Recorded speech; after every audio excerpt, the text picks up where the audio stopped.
Okay, the question, if I got it right, is how much training would the mechanics get before they were sent overseas and deployed to actually work on aircraft? Um, do you know off the top of your head how much stateside training the mechanics would get before they would head over there? Before the war started, they had 4 different schools, and by 1942, there were 15 different schools, and their training usually lasted at least 3 months. And they took a test, so because you would have mechanics, you would have armorers, somebody that would work on the radios, the bombardier sight, and also your hydraulics. So, similar time periods of training, but very different course curriculum depending on what you were a specialist in.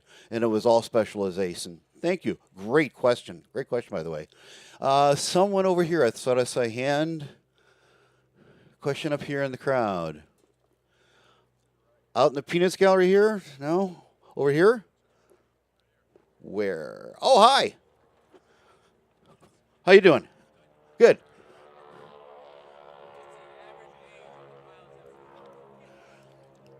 If I heard you right, what is the average age of a pilot that flew these? Young. Young.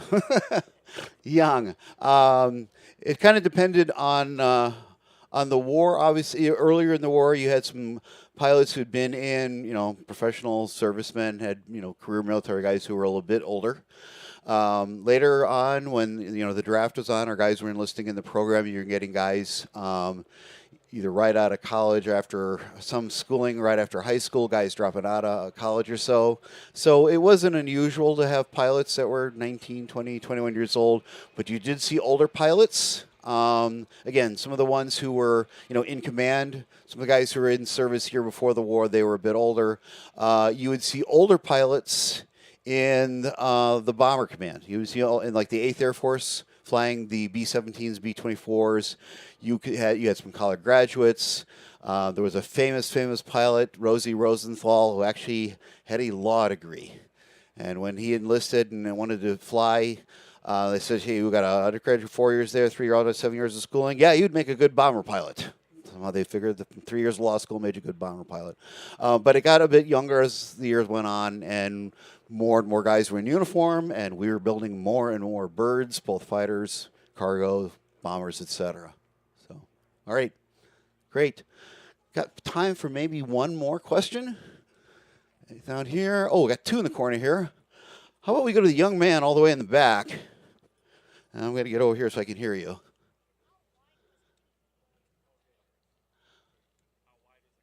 How wide is the cockpit? P-51 wide cockpit. Let's see. I haven't sat in one in a while. It's about this. I once caught a fish. No, it's about this wide. You have equipment on either side of you, right? So you've got the walls of the plane here, and then you've got equipment on either side, throttles and the like. So whatever that distance is, I didn't. The last time I was sitting in one of these, I didn't bring a tape measure with me. These are comfortable. You sit in a Spitfire, it's like sitting in a British sports car. You sit in a P-40, to me, it's like sitting in a 1930s version of a Ford F-150 pickup truck. It's got a big cockpit, it's big, truck light, etc.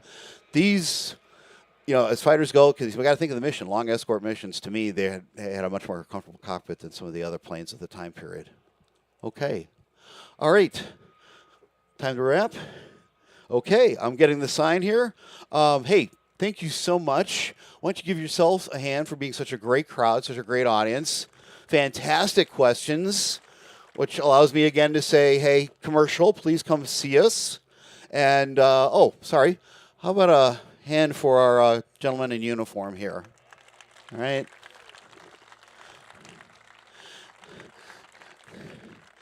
We call this sweating to the oldies, and we say Richard Simmons stole it from us, putting on all the leather and the shearling and stuff like that. So, let me get these guys out of the sun. Again, please come see us. Come to the USO show Thursday night. It's a hoot. I guarantee you that. And with that, I'm going to relinquish the control to the ramp, and Miss Teresa should be up shortly to entertain you with songs from the sky and music from the tarmac. All right. Take care. See you later in the week.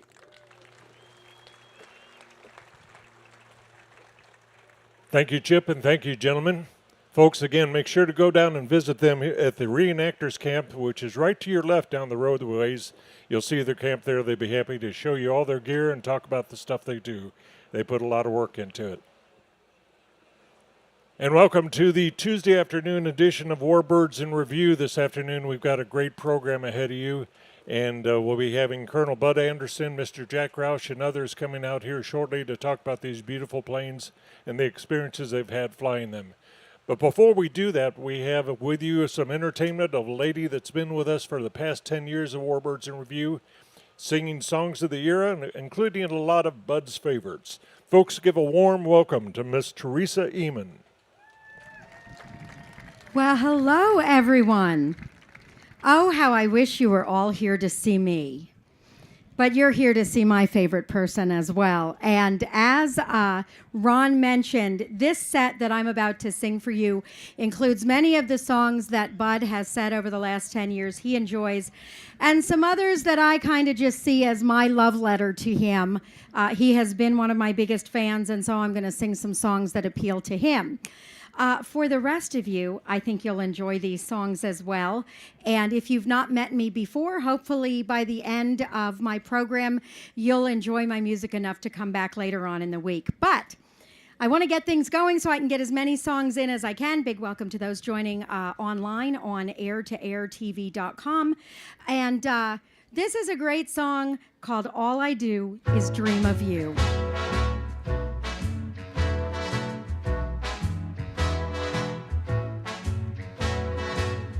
All I do is dream of you the whole night through. With the dawn, I still go on dreaming of you. You're every thought, you're everything, you're every song I ever sing.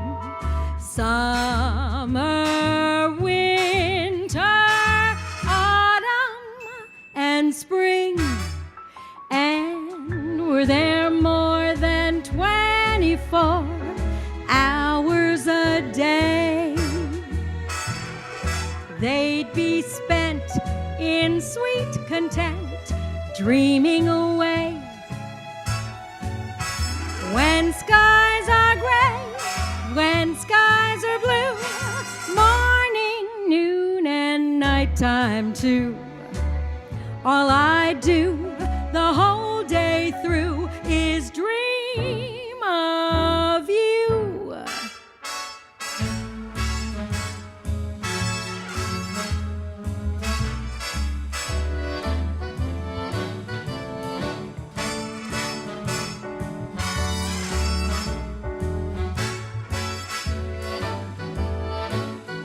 You're every thought, you're everything, you're every song I ever sing.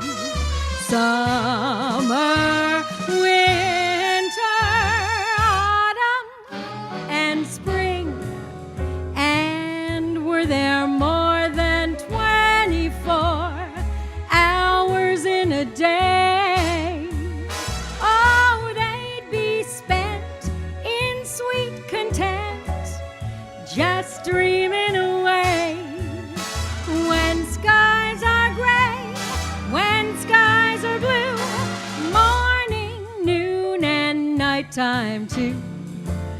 All I do the whole day through is dream of you.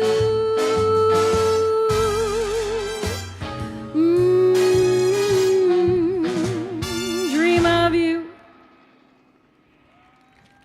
Thank you very much. That's one of the songs that I learned during COVID when I had nothing else to do but learn a whole lot of music, and that's become one of my favorites. I mentioned earlier on, let me just get out my little note. Oh, it's a $20 bill too. Look at that. I have a magic pocket. I wanted to mention air-to-air-tv.com is where you can watch all of these programs throughout the week. So if you're like only here for a day, but you're thinking, oh, I wish I could see something that's happening on Thursday, all you have to do is go to air-tv.com.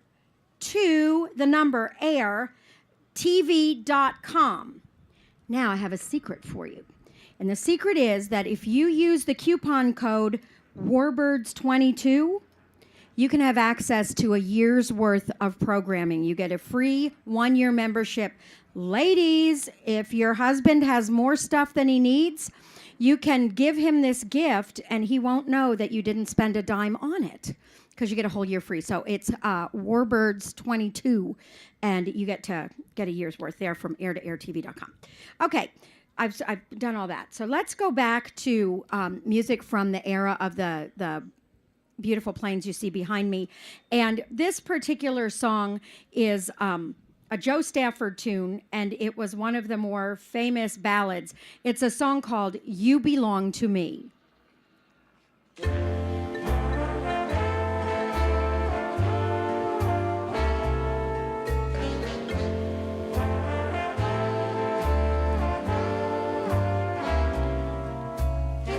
See the pyramids along the Nile. Watch the sunrise from a tropic isle. Just remember, darling, all the while you belong to me. See the marketplace in old Algiers. Send me photographs and souvenirs. Just remember, when a dream appears, you belong to me. I'll be so alone without you.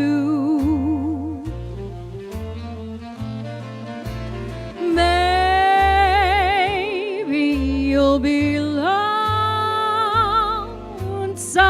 too, and blue. Fly the ocean in a silver plane. See the jungle when it's wet with rain. Just remember, till you're home again, you belong to me. I'll be so alone and without you.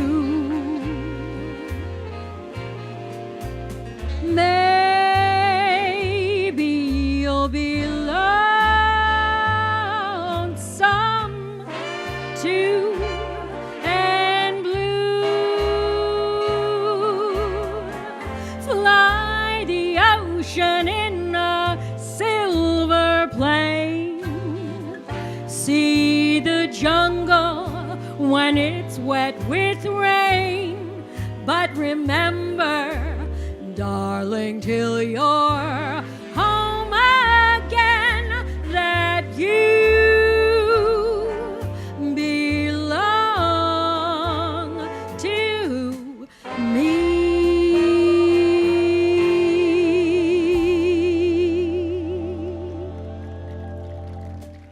Thank you very much. Thank you so much. Now, this next song is another one of those romantic ballads from the 1940s. And I just absolutely love this. This has been recorded by many, many great singers, including Frank Sinatra, Dean Martin, Ella Fitzgerald. This is a song called I've Grown Accustomed to His Face.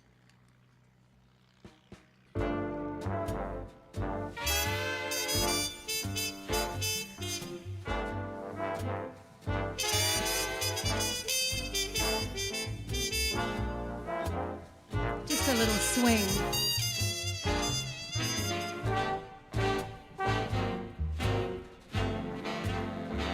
I've grown accustomed to his face. He almost makes the day begin. I've grown accustomed to the tune he whistles night and noon. His smiles, his frowns, his ups, his downs are second nature to me now. Like breathing out and breathing in. I was serenely independent and content before we met. Surely I could always be that way again, and yet I've grown accustomed to his looks, accustomed to his voice, accustomed to his face.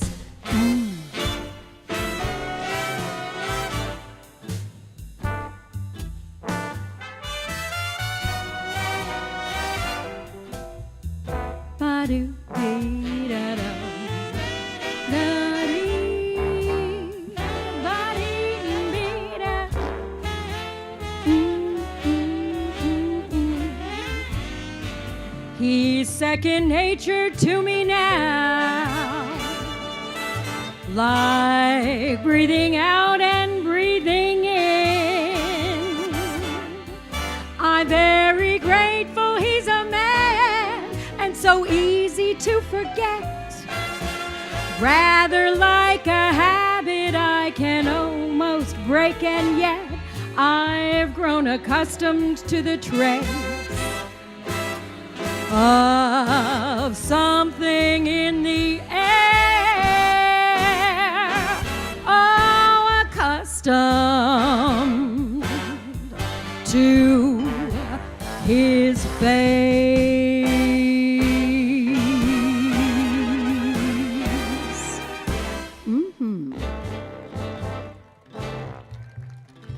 Thank you very much. Well, I've got, I think, 2 more songs left for you. And this next one is Bud's very favorite song. And I'm so happy to be able to sing this for him for yet another year. I was fortunate enough to attend his birthday party, his 100th birthday party in January, and I sang it for him. And he says he never, ever gets tired of it. And so this is one that I think you guys know if you've seen me sing to him before. This is I'll Be Seeing You.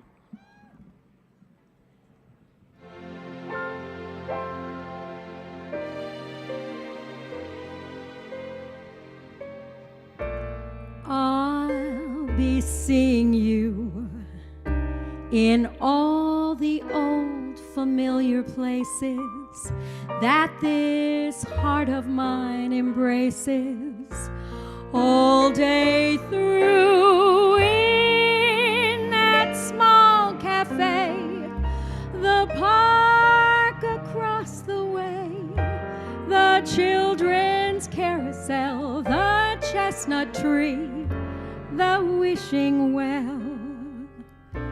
I'll be seeing you in every lovely summer's day, in everything that's bright and gay. I'll always think of you that way. I'll find you in the morning sun, and when the night is new, I'll be looking at the moon, but I'll be seeing you.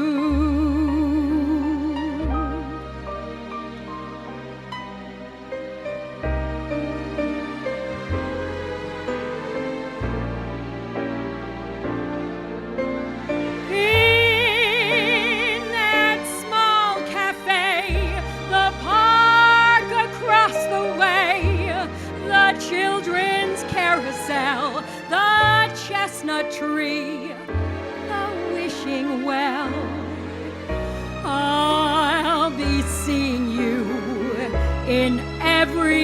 lovely summer's day, in everything that's bright and gay, I'll always think of you that way. I'll find you in the morning sun, and when the night is new,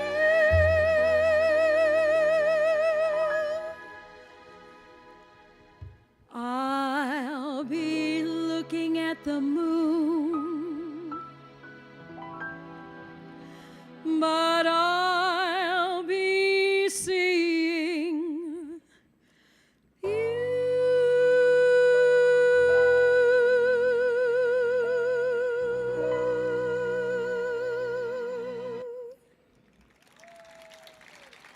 Thank you very much. But I don't want to say, don't want to end on a downer, because I started to get a little verklempt there. So I want to do one more upbeat song to you. With this song, you can sing along, you can tap your feet, you can dance, you can do whatever you want. Don't hit the person in front behind you. But let's do a little bit of Andrew's Sisters, shall we? Let's do a little bit of Boogie Woogie Bugle Boy.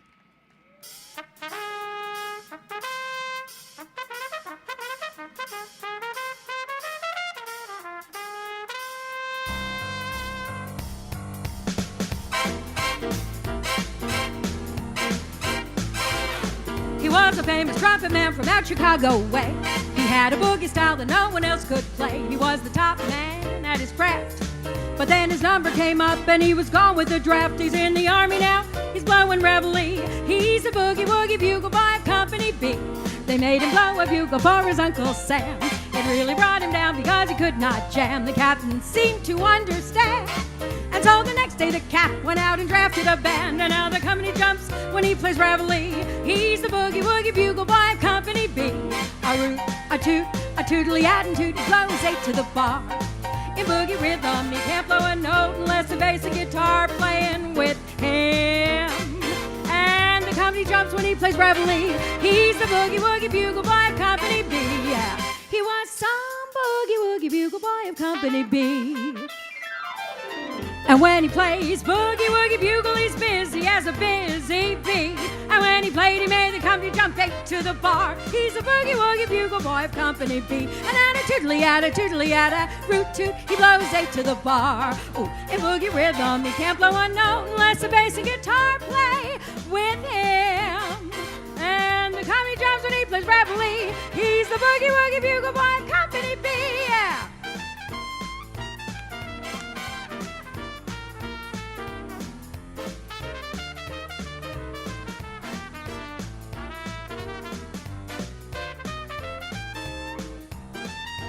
He puts him out to sleep a boogie every night. He wakes him up the same way in the morning light. They clap their hands, they stamp their feet, because they know how he blows when someone gives him a beat. Wow, wow, he wakes him up when he plays reveille. Boogie woogie bugle boy of Company B. And a root, a toot, toot, he blows 8 to the bar. Oh, he can't blow a note unless the bass and guitar play while with him. The company jumps when he plays reveille. He's the boogie woogie bugle boy of Company B.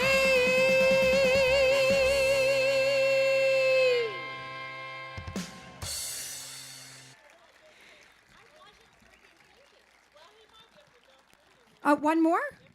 Oh my, okay. FYI, there's a hot mic somewhere behind me. I just thought somebody would like to know. Well, let's do one more. Let's see what's on my other list, because I have lots of lists and I just need a moment to get my breath back. Okay, I was going to end on a high note. I'm going to end on a historical note. This is one of the most popular songs from World War II. It was recorded as an instrumental originally by the Glenn Miller Orchestra. This is a song called Moonlight Serenade.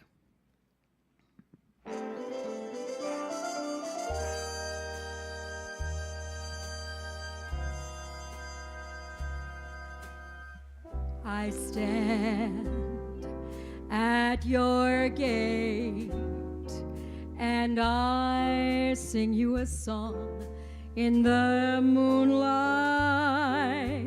I stand and I wait for the touch touch of your hand in the June night. The roses are sighing, a moonlight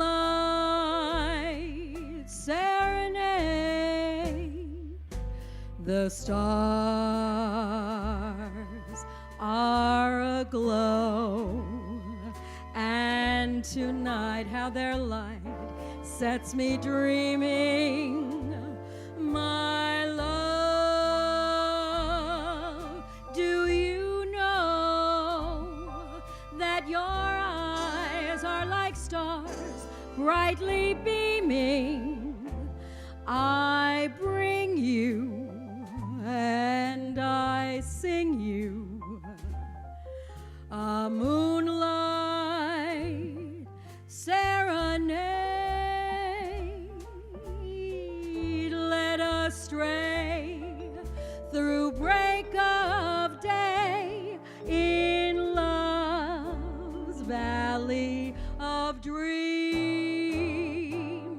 Just you and I, a summer sky, a heavenly breeze kisses the trees. So don't let me wait.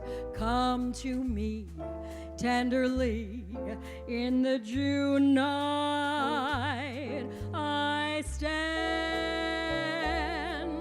and I wait for the touch of your hand in the moonlight. A love song, my darling, a moonlight serenade.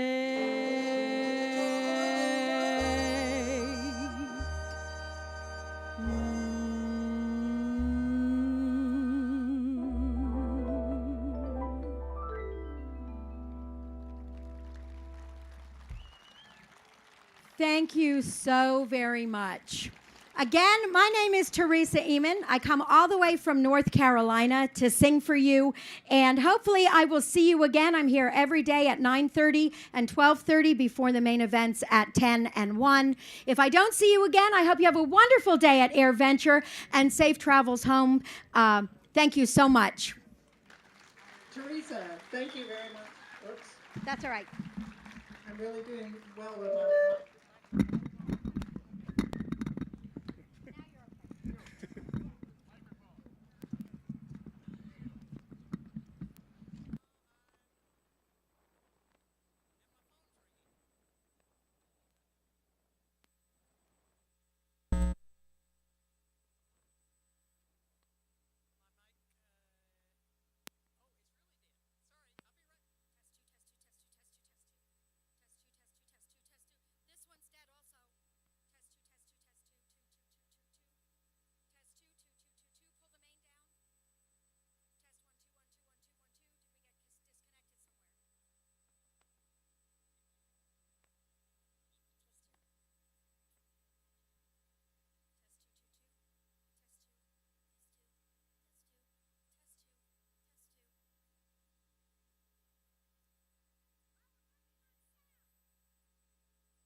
This is like John's lens. Maybe I need more money. 1, 2. Oh, test 1, 2. Okay, we are. I think I'm back. Yes, ladies and gentlemen, Colonel Bud Anderson coming around the corner here between two Old Crows. Oh, wow. Colonel Anderson. Look at that.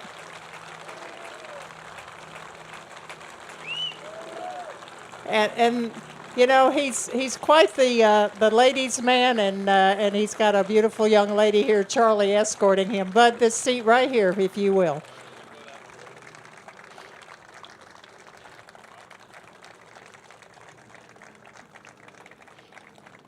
All right. Ladies and gentlemen, welcome to Warbirds in Review. Jack Roush joining Bud Anderson here. Next we have Jim Hagedorn. Jim, Would you like to, you want to take my seat, Jim? Which one is your seat? Well, whichever one you don't take. Yeah, okay. Okay. And John Cyrier. John is the P-39 person. The other guys here might be more familiar to you. My name is Connie Boland. I'm the founder and coordinator of Warbirds in Review, but I'm just the person who stands up here and says welcome to all of you. These guys, especially Colonel Anderson, I've known a very, very long time. I'm really proud to say he's a real good friend. Same Jack Roush, Jim Hagedorn. Recently met John, so I look forward to learning more about him. But as an introduction here to Warbirds in Review, I need to say thank you to a couple of people. And this Scott's Miracle-Gro logo that you see here, Jim Hagedorn is responsible for that sponsorship. So thank you, Jim. This would not be happening without you. Uh-oh. You're getting a big hug. With sponsor, I mean, so many of these Warbird owners are very patriotic, and they preserve our history, pay tribute to our veterans. I see Ron and Diane Fagan out in the audience here. They are the ones who are responsible for this production building behind us, the Quonset hut. Huge supporters of aviation and our veterans. Fagan Fighters World War II Museum, Granite Falls. So thank you, Ron and Diane. And with that, let's watch the intro video, and then we'll get into the main part of the program. If you'll direct your attention to the Jumbotron.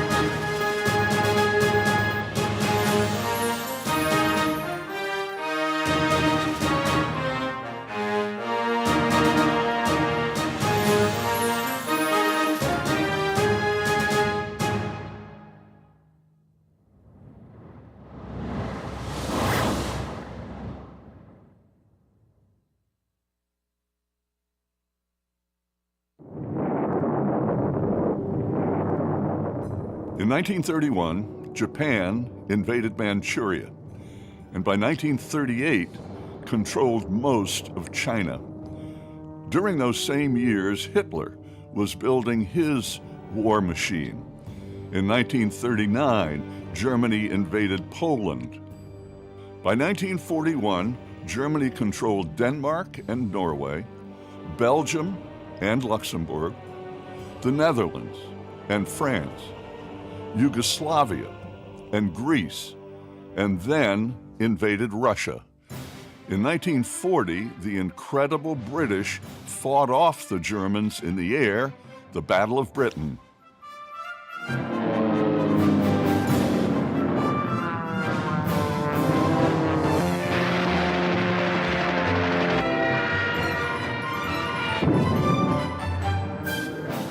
For many Americans then, the mood was to stay neutral, stay out of foreign wars. Of course, that was not to be.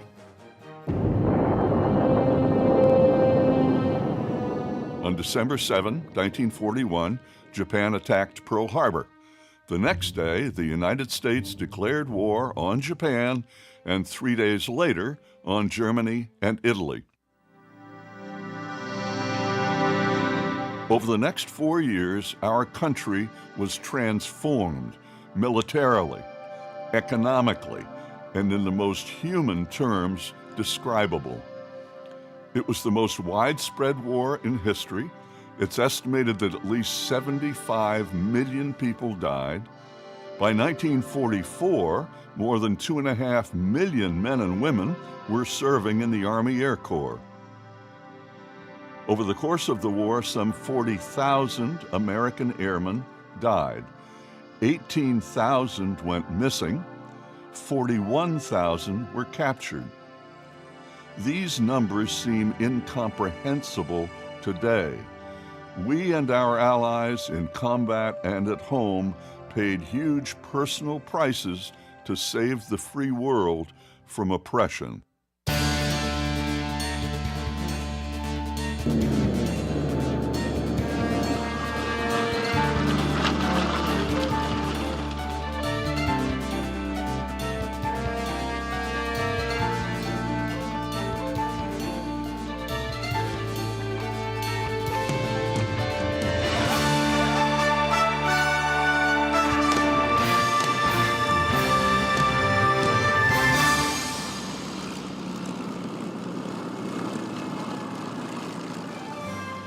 Our veteran guest aviator this afternoon is a retired Air Force colonel. He flew Mustangs with the 357th Fighter Group out of Leiston, England, nicknamed the Yoxford Boys. He was a major at age 22, flying 2 tours, logging 116 missions over Europe. He was a Triple Ace with 16 1/4 air victories and is currently the ranking American living ace of World War II. After the war, he continued his career as a test pilot. His last assignment was commanding a tactical fighter wing in Vietnam.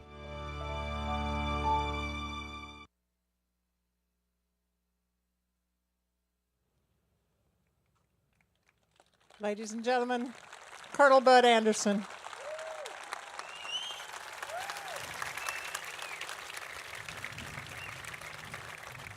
I have to say, Bud, you couldn't see that video, but in one of those last pictures, it had a picture of 2 little kids in your arms. Those 2 little kids are here with you. I hope they'll come out at the end of this presentation. Bud is very fortunate to have 2 wonderful children. Jim and Kitty are here escorting him, and they take good care of you, Bud, don't they?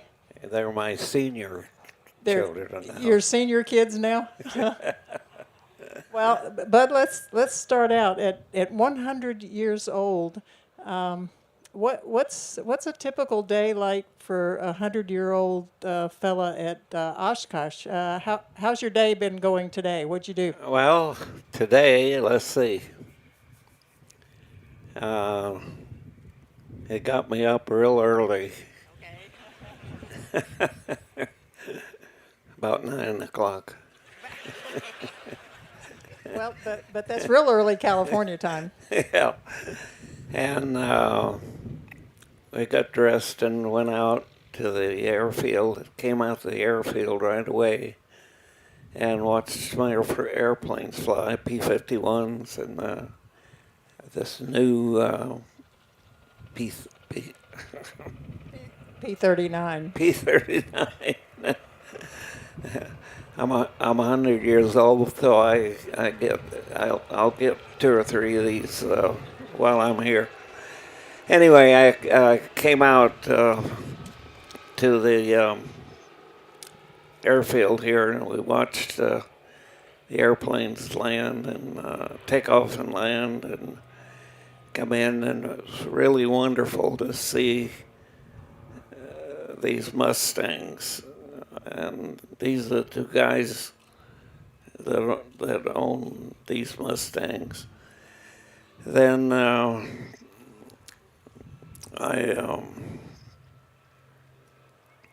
believe it or not, I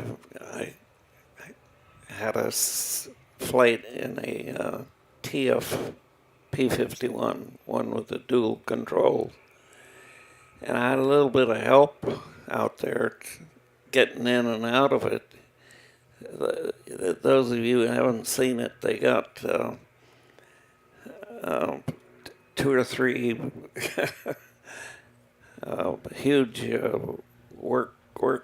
workbenches, got them up, and I think they were thinking about getting a crane and lowering me into the thing. And then Rob Gordon took me out in this twin. It was an actual 2-seater with dual controls. And we went up and took a lot of pictures and just had a great time. I hadn't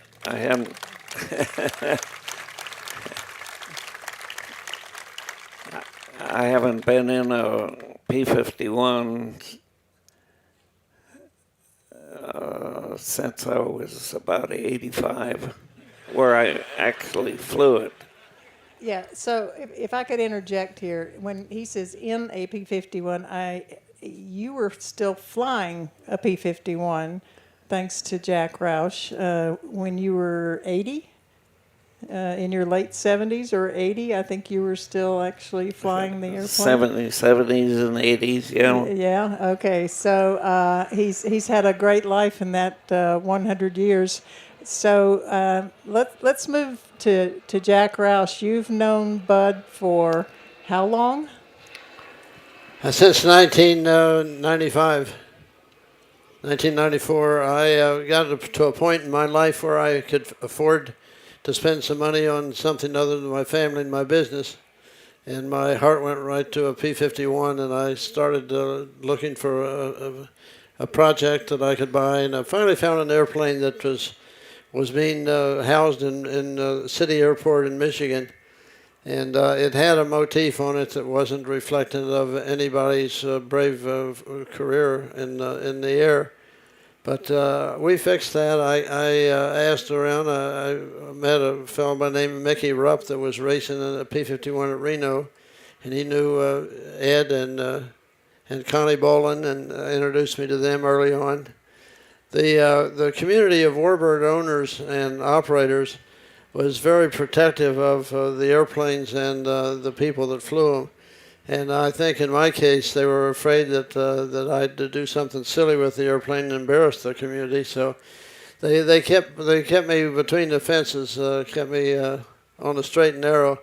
I looked for an identity to attach to the airplane, and they sent me to see Bud. They said that he had the history documented history of every ace that had flown the Mustangs, and I told him what I was up to, and he didn't send me the originals. He sent me photocopies of pictures of airplanes. He wasn't sure if he'd make that investment in me, I guess, but anyway, from the photocopies I got the idea that maybe I'd missed something.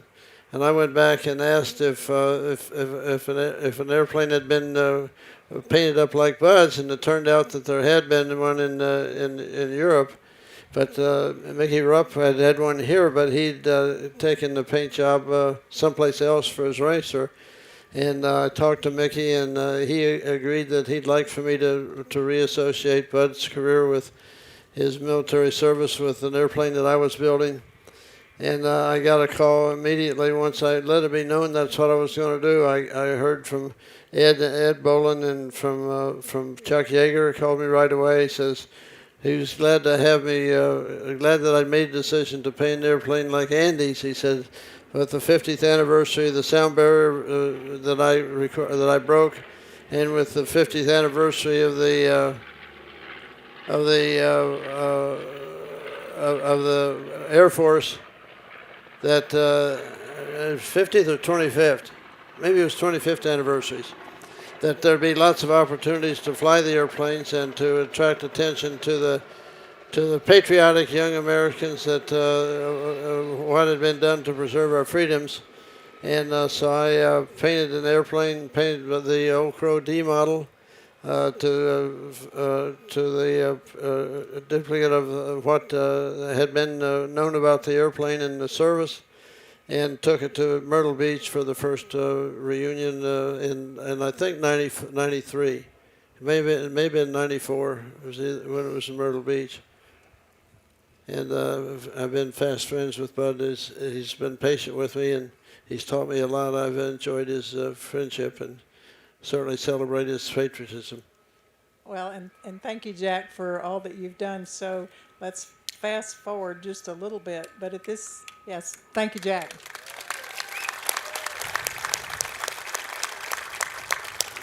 And in the Warbird community, we're all very appreciative that Jack became involved and interested in the P-51, because a lot of the engines now and a lot of the maintenance and where we are with the safety issues with the airplanes, we can thank Jack for his work and his engineering expertise and his passion for making them safer for all of us to fly. Thank you, Jack, for that also. My pleasure. When Jim Hagedorn came to visit with me, he was interested in the airplanes, and he told me that he'd like for me to help him find an airplane. And I heard that he'd been flying a Mooney over in New York on his way to Manhattan, on his way to Long Island, rather, where he lived. And he'd had a couple of engine out emergencies and landed in places that you'd rather not take an airplane. And I told him that there were 3 airplanes that would do that mission for him. That I had 2 of them under construction, and I had one that was complete. And so he agreed to take the responsibility, the stewardship for the Old Crow D model.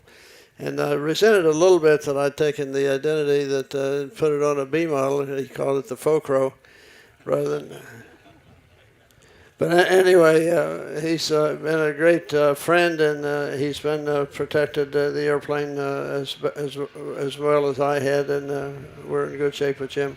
Well, that's what I was going to say. We could fast forward just a little bit. Jack was having another D model made, and as it turned out, it's in the paint scheme Gentleman Jim that was also one of Bud's best friends' paint scheme. And as he was finishing the new D and working on the Faux Crow, the B model Old Crow, then when the D model Old Crow, I guess it needed a new home. I think Jack interviewed Jim.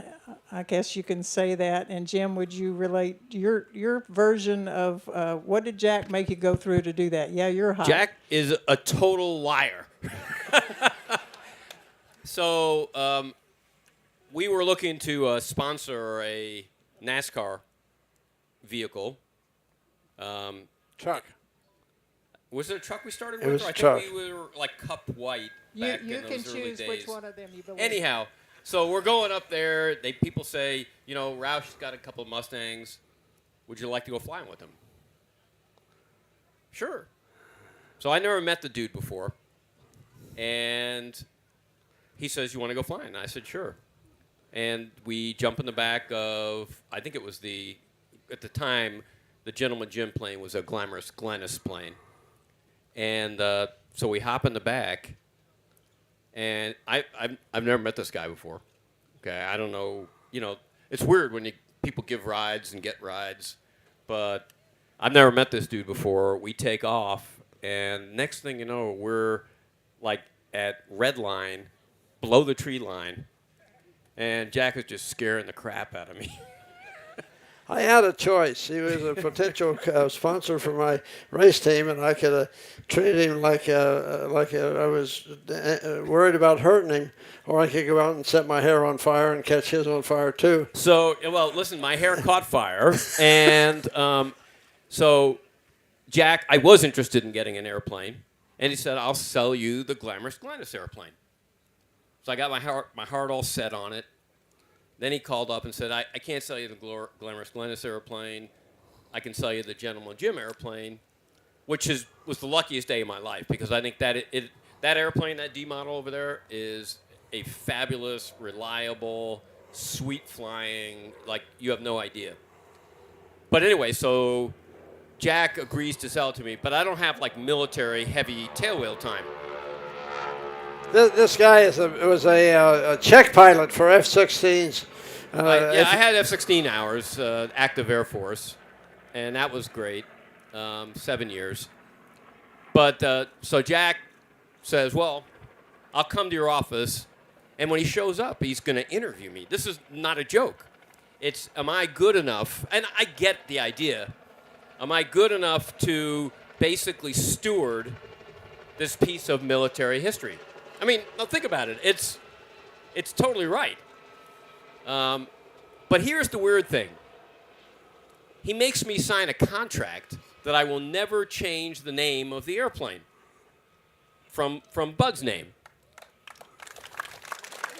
Yeah, except here's the thing. What he didn't tell me is I'm building another one. He told me how special it was, and then and that's why I call it the faux crow. Like not the real crow. But am I supposed to talk now, or are we going to go around and around? At some point, we'll give John a chance to talk here. But he's the new guy. Yeah, I know he's so okay.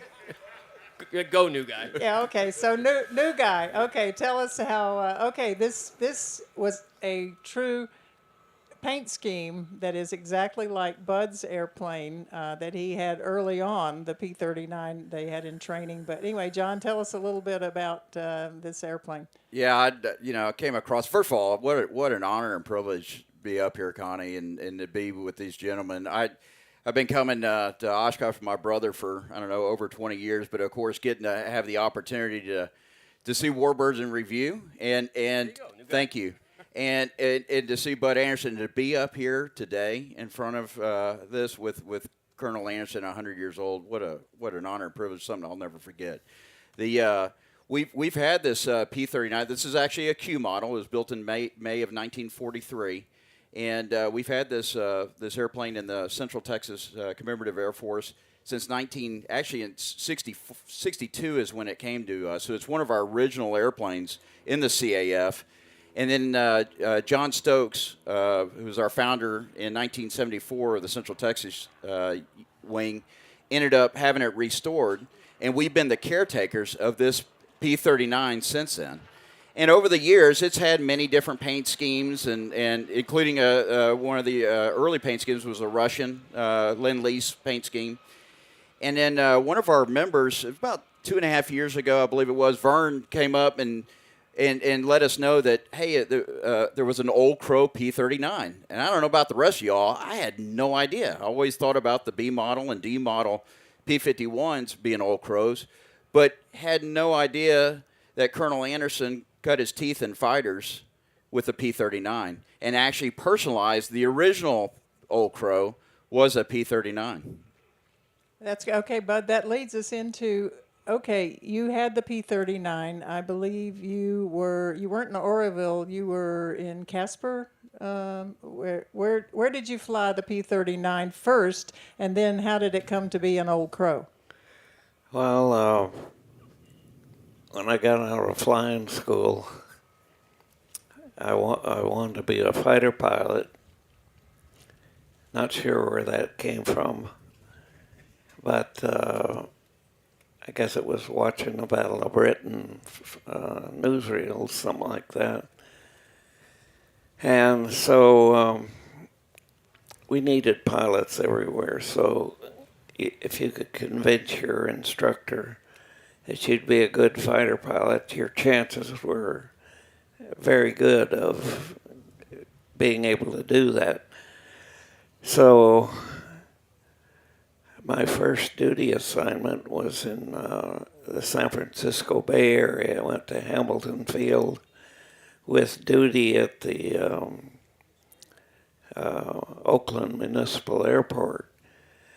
And it was a replacement pilot training group. And you went there and flew for about 3 months. And then you went off to some fighter group in the world and fought the war. Well, when my time came up, at Oakland is where I checked out in the P-39s, old D models. And we moved around all over the place, but I didn't. When my 3 months came up, they said, "No, you're not going to go fight yet. You're going to go to Tonopah, Nevada, and join the brand new 357th Fighter Group that's being activated for World War II. We'll be the first people in it." And the lucky part of it was I get a whole new training cycle. And also, I'll be at least a flight leader, which is a good deal if you're going to go fight a war with all the guys you've trained. So while we're moving around the United States, we move up, and we first got a Q model just before we went overseas. And the Q model that I remember had a power lever. and it pushed the mixture RPM and manifold pressure up with one lever. And I thought that was kind of interesting.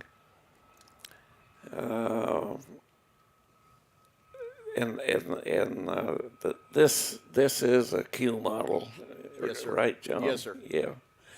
Okay.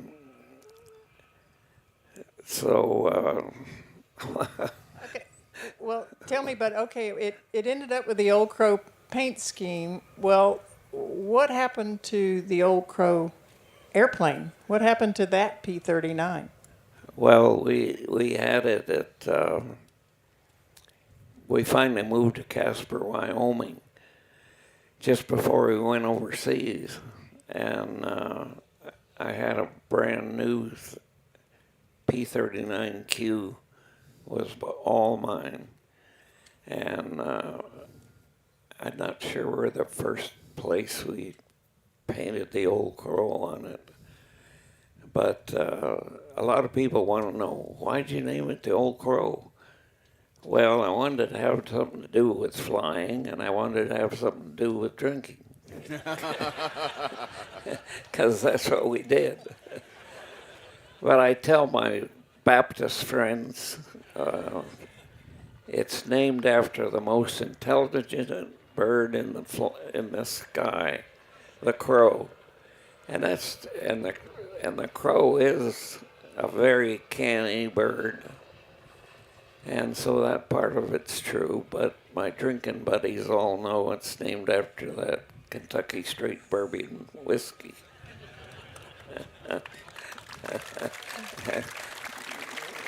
And Ellie was okay with this because a lot of airplanes are named after the wife, huh? Did she? Yeah, she says most guys name their airplane after their sweetheart or their wife. What do they think's going on here? Anyway, when we got to Casper, we were just getting ready to go overseas, and a guy by the name of Chuck Yeager flew my airplane and had some landing gear malfunction, and he had to suck the gear back up and belly landed in and pretty well ruined the airplane.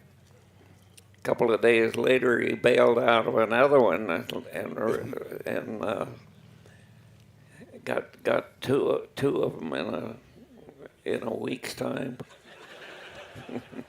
Yeah, Not his fault, actually. A few years later, I lost a T6 too. That's okay. Okay, moving right along. Okay, thanks, Jim. Okay, so Bud, after you left Tonopah, you went to England with the 357th Fighter Group, and what's one of the stories that you think the people in the audience here would like to hear about your adventures, if we'll call it that, in flying in Europe? A guy on your tail or something like that, which was very unusual. You want a war story? Yeah, we need a war story. You guys want a war story? Yeah.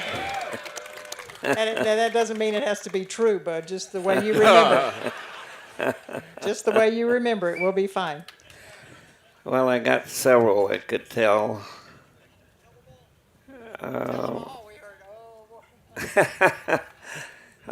going to tell a different one. I just changed my mind. Okay, you could do anything you want to do. And by the way, fighter pilots have to use their hands. You cannot tell a story without using your hands. If I had to sit on my hands here, I wouldn't be able to tell you this story. So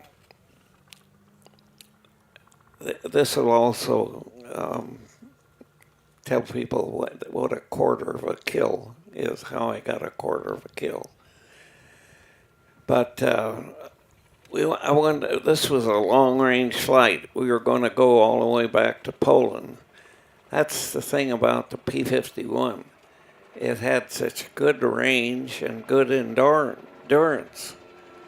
And that's what you needed in Europe to protect the bombers and go after the Luftwaffe.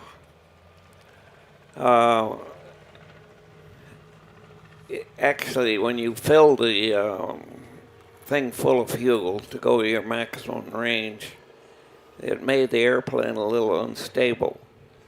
By unstable, I mean you're in a turn like this. You're putting G's on top of you. You're getting pushed down in your seat, and you're holding quite a bit of force to do this. And suddenly, or gradually, the force changes, and you're not pulling on it, and you end up pushing forward on the stick, which is very unusual for flying. To keep the thing in a tight turn, you're pushing forward on the stick to do that. Some people had a little trouble coping with that, but I hadn't been to test pilot school and I didn't know it was dangerous, so I just flew it like you had to fly it. And after that, you burned out just half the 85 gallons in your back tank. The thing flew like a dream.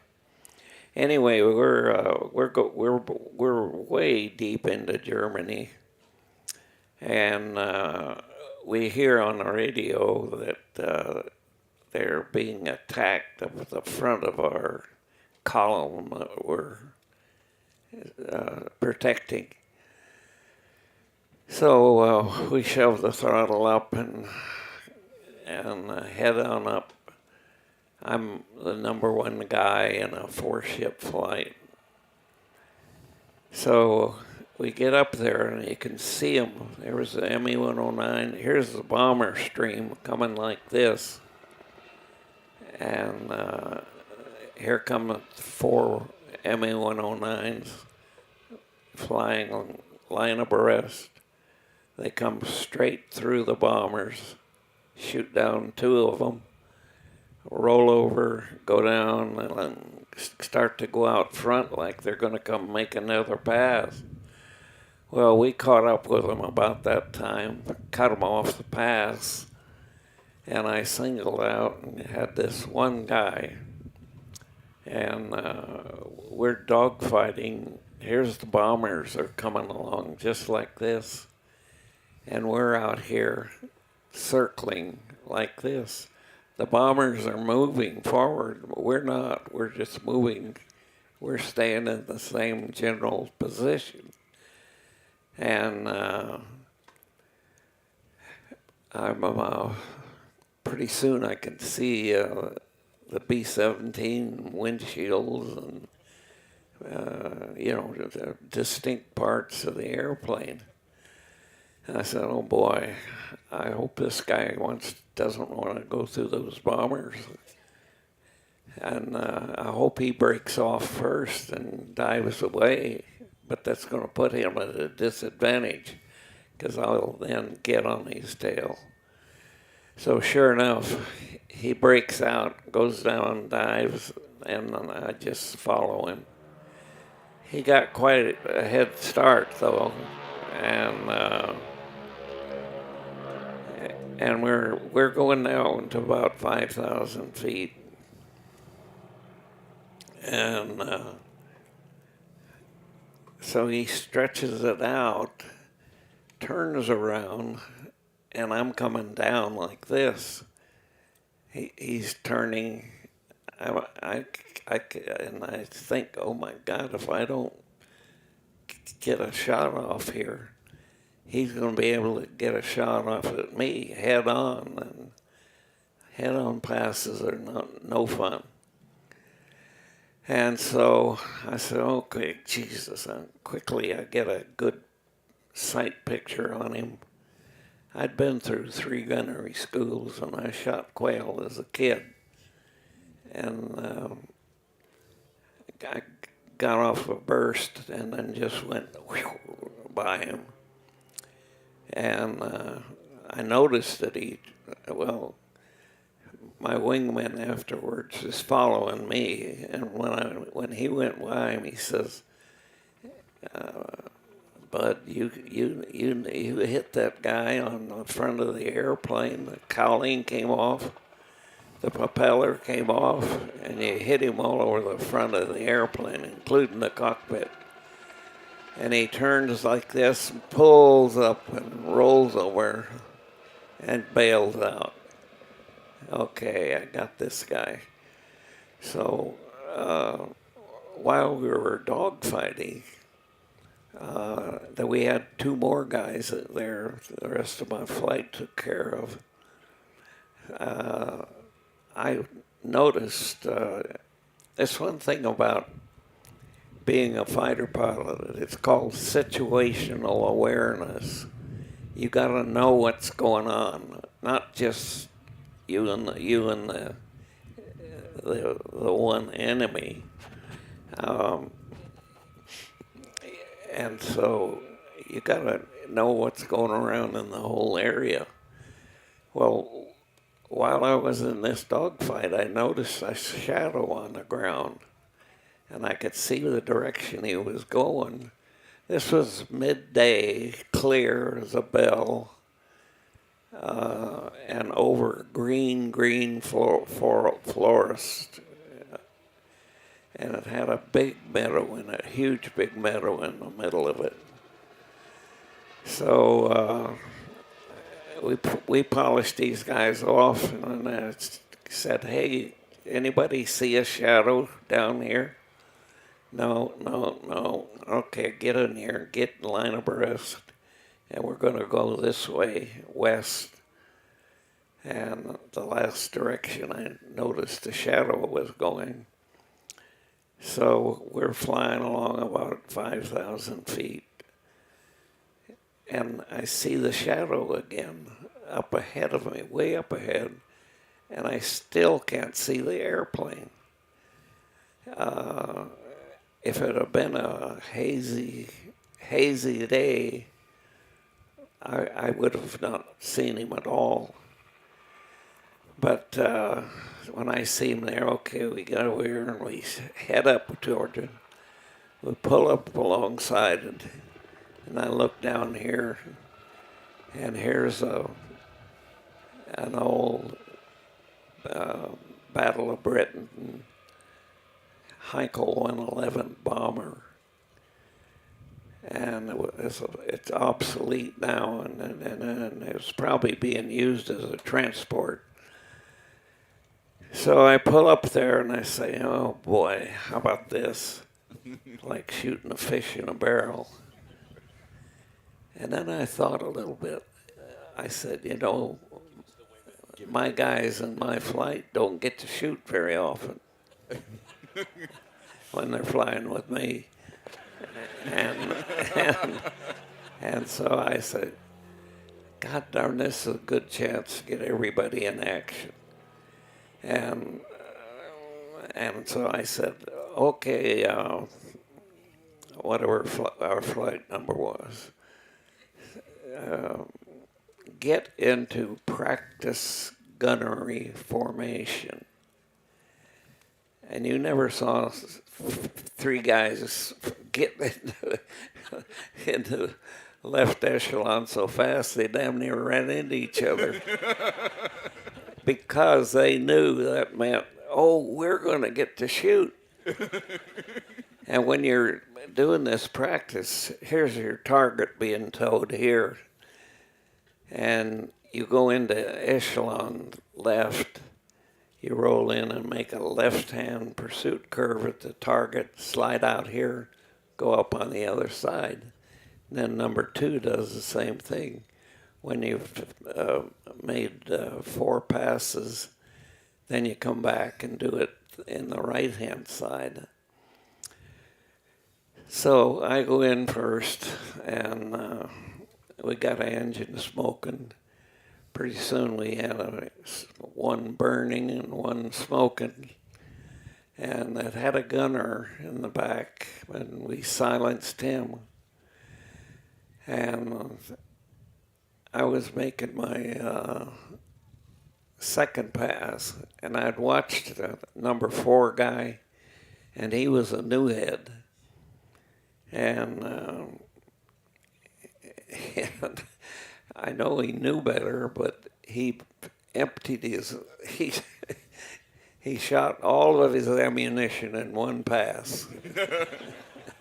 And that's pretty hard to do, because you don't want to do it that way, because you burn your barrels out, and pretty soon they're coming out like this.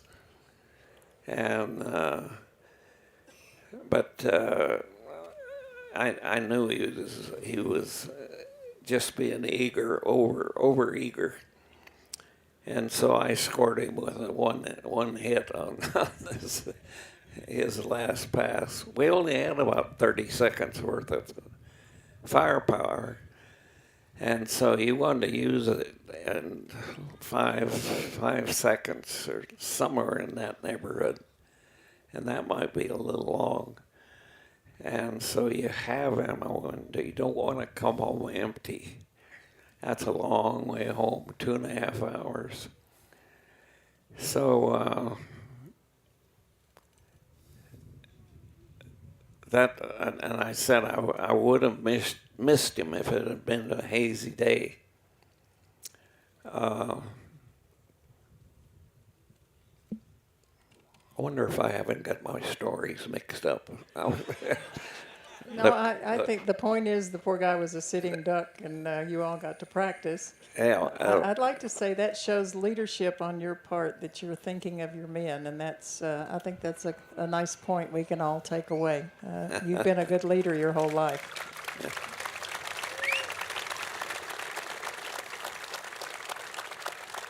But, you know, they said they wanted to hear all of your war stories, so did you just combine them all? But I don't think so. Anyway, well, I got it now. Yeah. You got it now. So the guy was getting lower and lower and lower, and he was aiming for this big meadow. And he was right on the deck. He couldn't climb up. They couldn't bail out. And so finally he crash lands he's got fire on one engine, and the other one is just about to catch on fire. And so he bellies it in, and he hit something really hard on the leading edge of left wing, and that broke the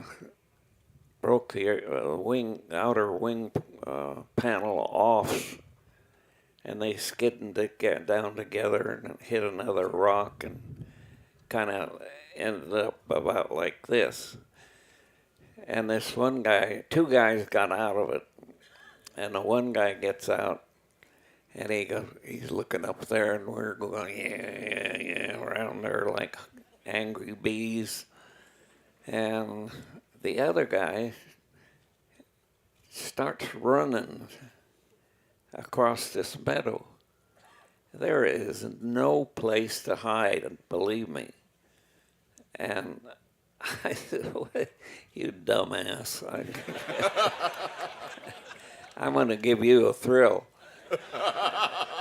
So I came down, and he's running like this, and I go right over the top of him, pulled up and did a roll, and then we got our flight together and went home. And that's how you get a quarter of a kill.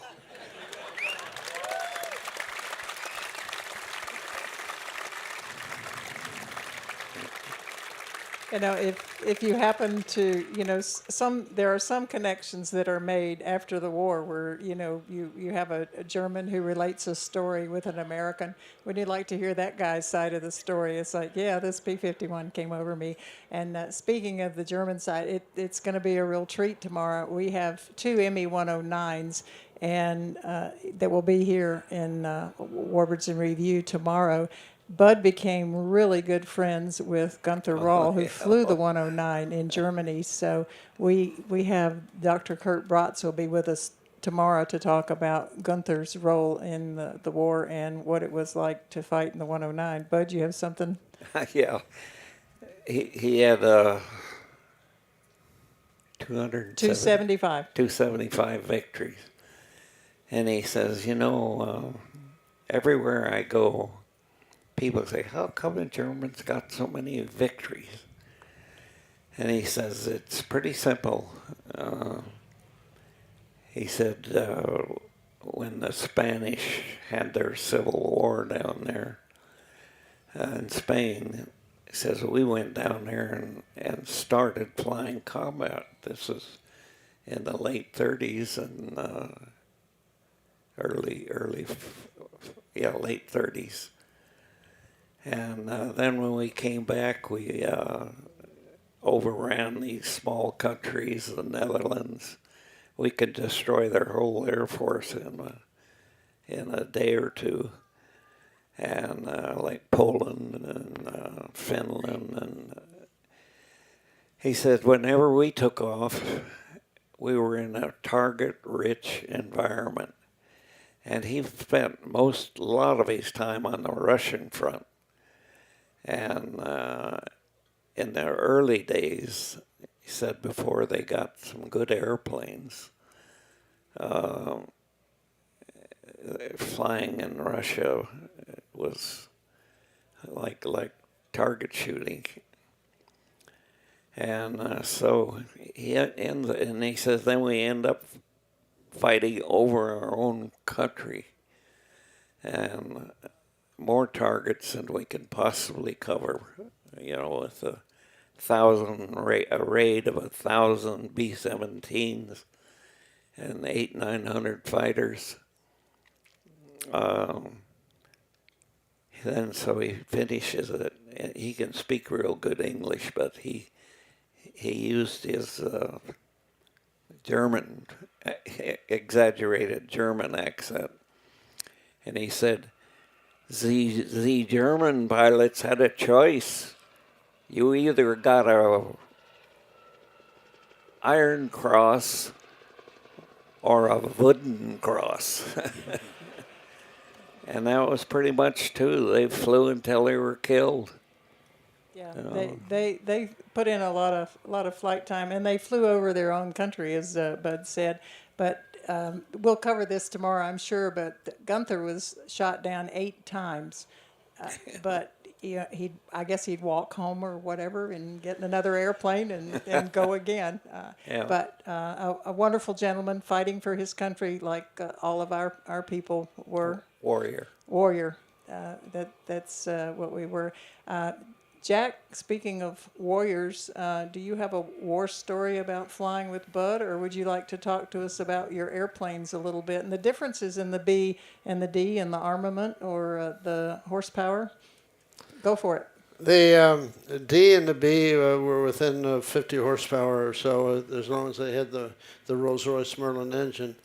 There was a little bit of difference in the tune-up, but they both performed pretty much the same. The B model behind me was more of a hand-built airplane than the Ds were.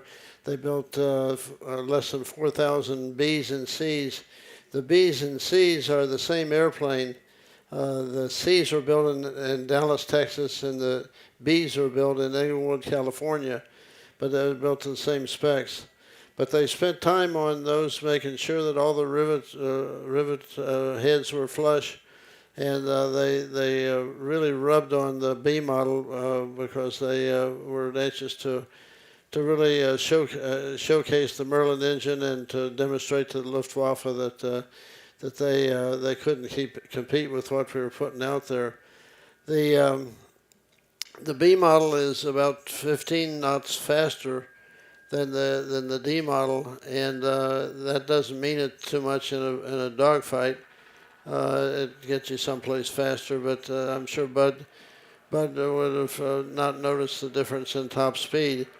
But the B model was just fitted with 450 caliber guns, and there was a problem with the loading of the ammunition if the G's were high. If you're pulling hard on the airplane in a turn, and you fired the gun, you could jam your bullets, and then you couldn't use your gun anymore. So that was the problem. But with the B, when they went to 6 guns on the D model, they fixed that. But Bud, looking at his B models, he flew his entire first tour with 3 B model airframes. There was a lot of pilots and not many airplanes that were capable of the missions at that time. And your airplane went every day, regardless of whether you were ready to fly. So his Old Crow B model was flown by a number of other pilots, and it was 2 of them were shot down with Bud not in it. He finished his first tour with the airframe that I've replicated here from an image point of view. And he was anxious to finish with that airplane, he said, because the guns were reliable and the airframe was reliable. And he I don't think he knew to start with he was going to fly a second tour, but he went over to the States, and they had the psychiatrist working on him and trying to tell him he was crazy to go back in the war, but they didn't talk him out of it. He went back in the war, and he got a D model that was twice as numerous as the Bs, and he was able to fly it just himself and finish his whole tour with the D. Thank you, Jack. Thank you.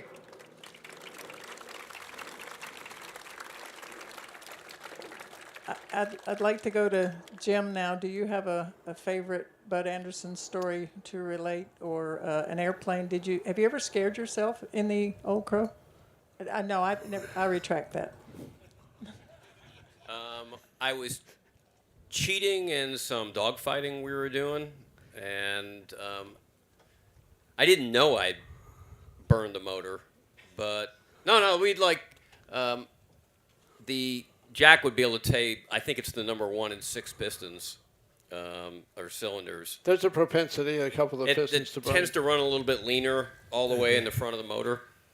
And, when you're dogfighting somebody else and people say you should keep the power setting at a certain level, fighter pilots always want more power. Don't they, Bud? Right. So I probably had my power up a little bit, and then the whole summer, the engine's running rough. We couldn't figure it out. Jack was changing out magnetos, and he hadn't been honest with me at that point. He hadn't told me what he'd done. You mean I was cheating? Anyhow, Jack took the engine apart after the air show, and Connie's husband, we've been trying to figure out why is it running a little rough. So it tells you something about the reliability of these sort of Packard Merlins is, I burned the edge of a piston off. I mean, there was one ring left, one oil control ring left, but everything else had been burned out, and Jack and Draper pulled off the oil filter. I got off the sodium pentothal. I got the dripping water, the light going back and forth. No, and I didn't rat myself out.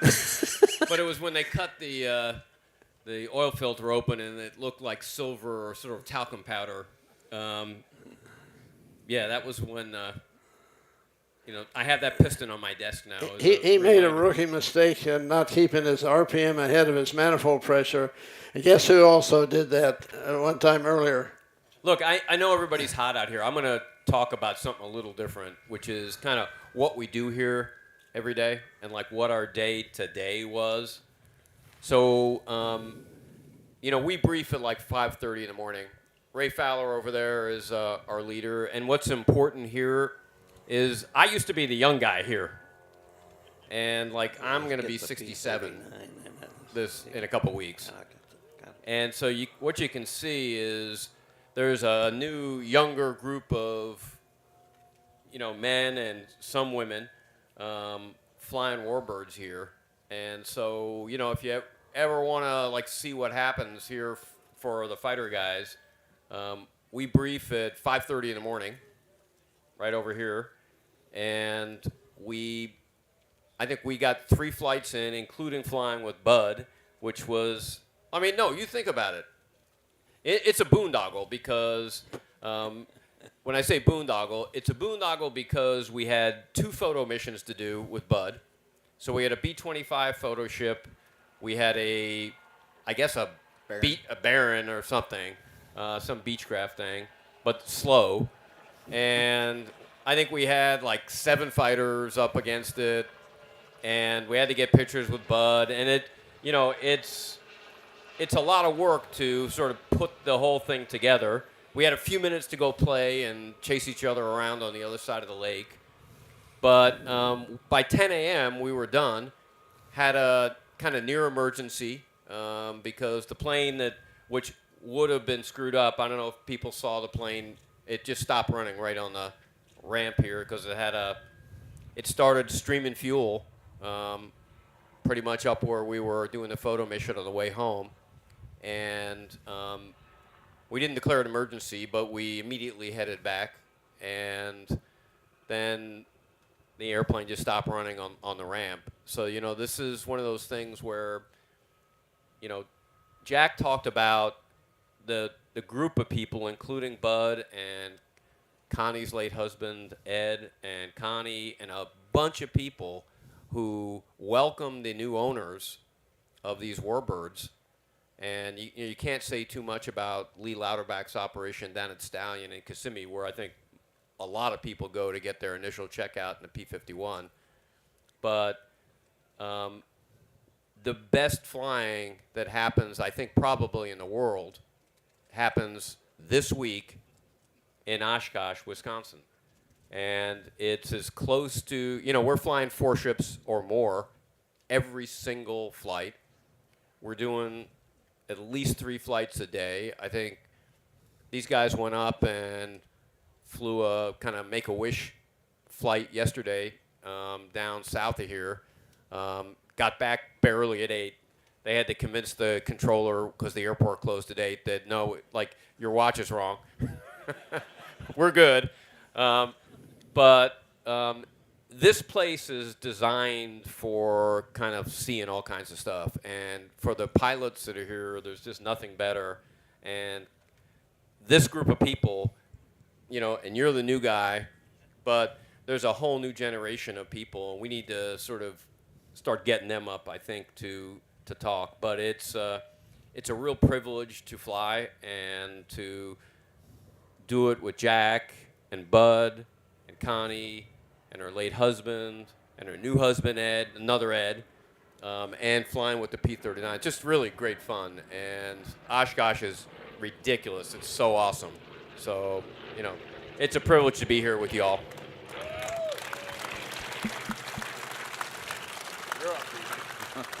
Thank you, Jim. And I'm going to stand up here. I know it's hard to keep your foot tied down for any time at all. So if you want to exit, that's fine. But I'm going to talk to the new guy. Just give me the heave-ho. No, I'm not giving you the heave-ho. We have, let me see, booted off the island. I think we did that to you in one missing man formation that I took part in. So his radio quit and said, okay, I'm now the one that's going to pull Jim's out. But he couldn't talk to us. But anyway, to John, the new guy, and Bud, the P-39 is more unusual than the Mustangs. So, John, I wonder if we could walk over to your P-39 just for a moment here. And Bud, just hang with us here. Are you okay? It's a little hot, but okay.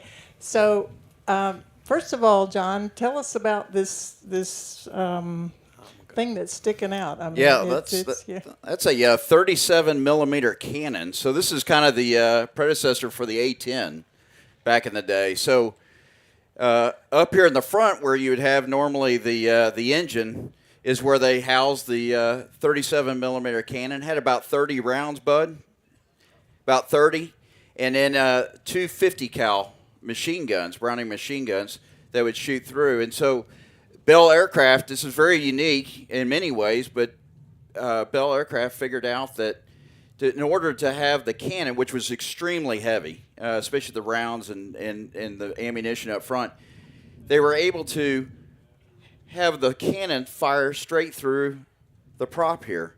And by doing that, they put the engine, as you can see, the Allison engine in the back. There is a drive shaft.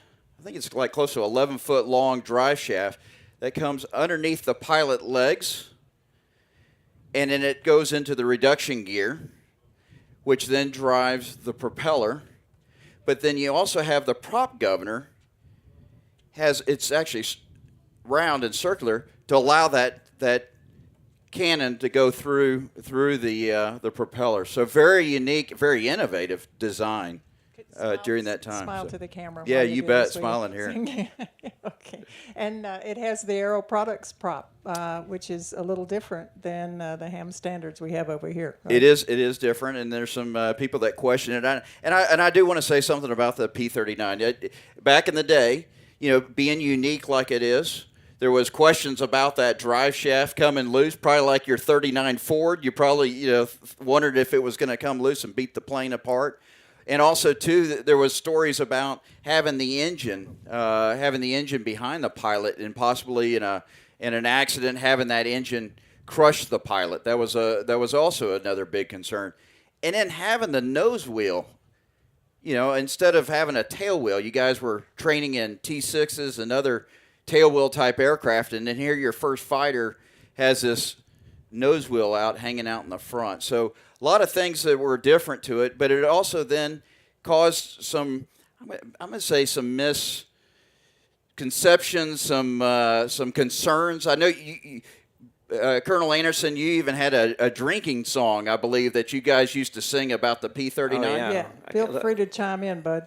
Let's see if I got my Your singing voice in? little harmonica for hoot hoot. Well, we used to have a song, and I know some of the words, and I'm sure there's some more that are more colorful. It goes like this. Don't give me a P-39 with the engine that's mounted behind. She'll loop, roll, and spin, and soon auger in. Don't give me a P-39. Hey, if Teresa needs backup singer tomorrow, you're in. I remember the guys used to think that the airplane would tumble, go ask over tea kettle. And I never tumbled one, but I saw some guys rat race around over the field, and he fell out of that and went through a gyration. I'm pretty sure he thought he had tumbled. And after the war, we asked the Bell test pilots, would the P-39 tumble? They said, we did everything in the world to try to make it tumble and couldn't. Then he put out a caveat. But he said it sure did have some unusual post-stall gyrations. Whatever that meant. Okay.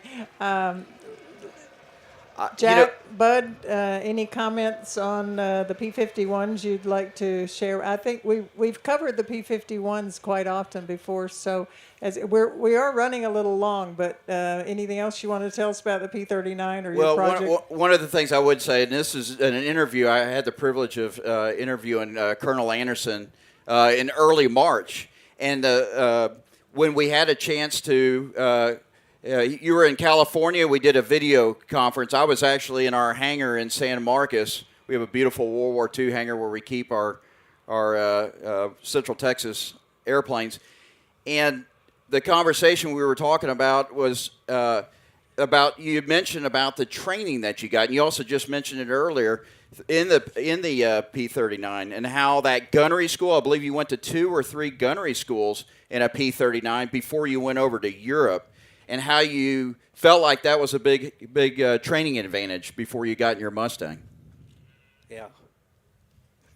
And then the part also too, as we were talking through it, we had a conversation about what if would you let us have the honor of changing our colors to Old Crow back in the day? And I believe you were pretty excited, and you thought that would be okay. I loved it. Well, Colonel Anderson, we did it. I know we talked about, too, in the interview, we talked about having all three of your fighters together, all three Old Crow fighters together. And here you go, Colonel Anderson.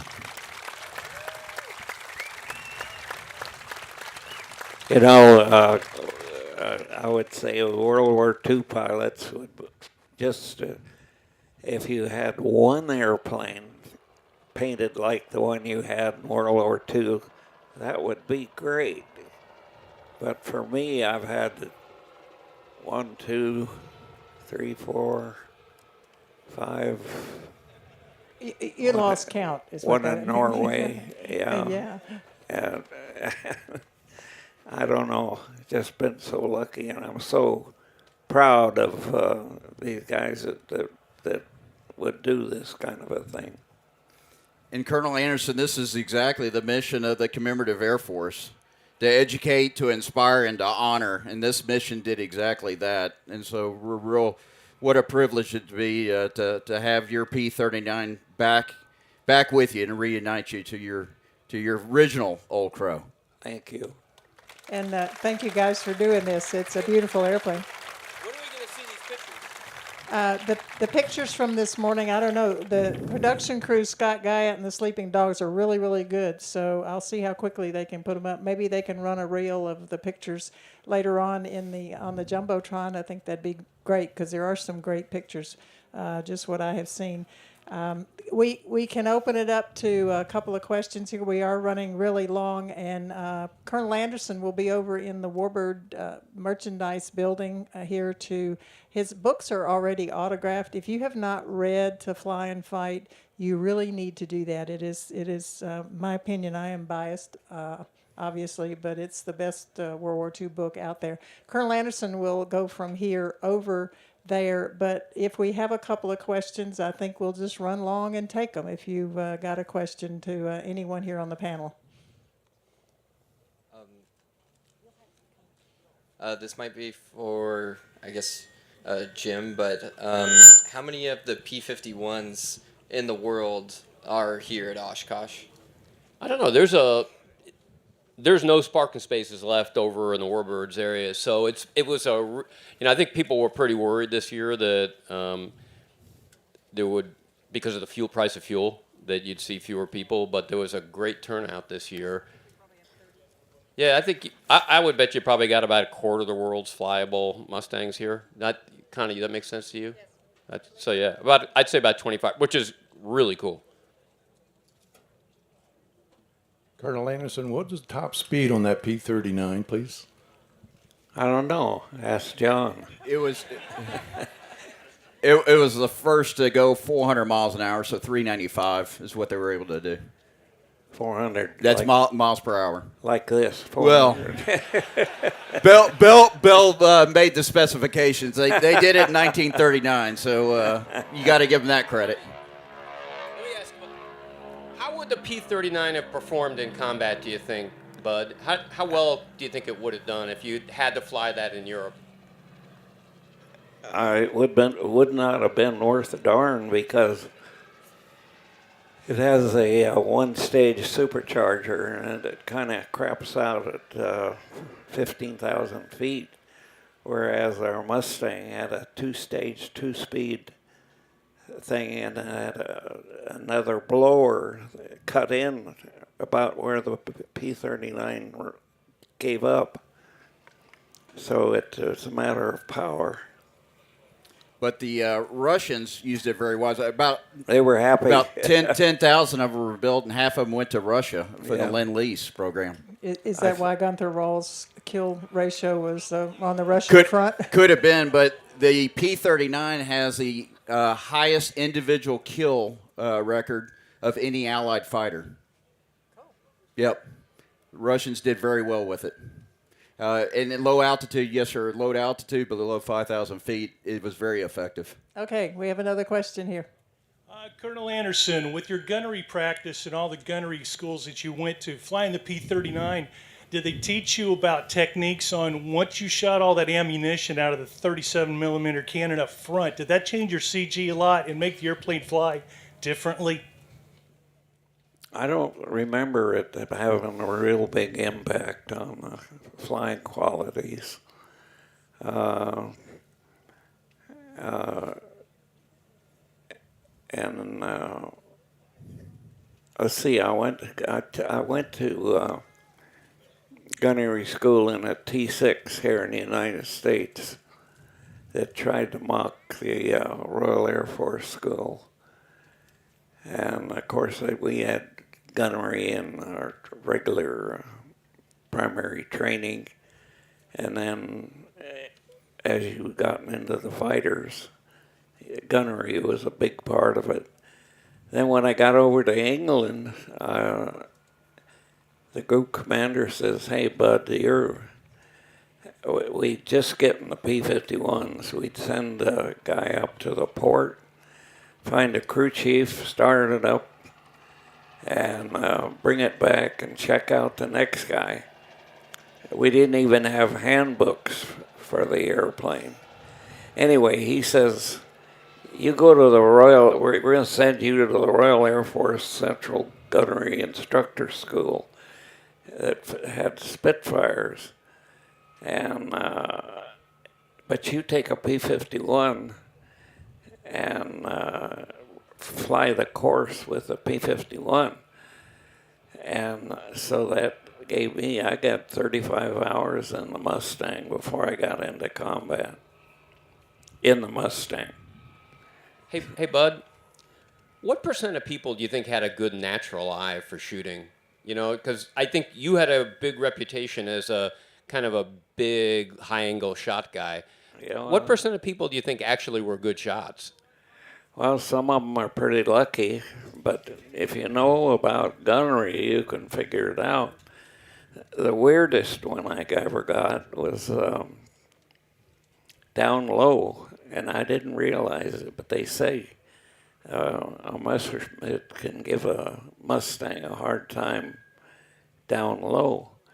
And I think it's a matter of pilot ability more than anything. In Europe, the airplanes were very close in performance. So the pilot had a big input on it.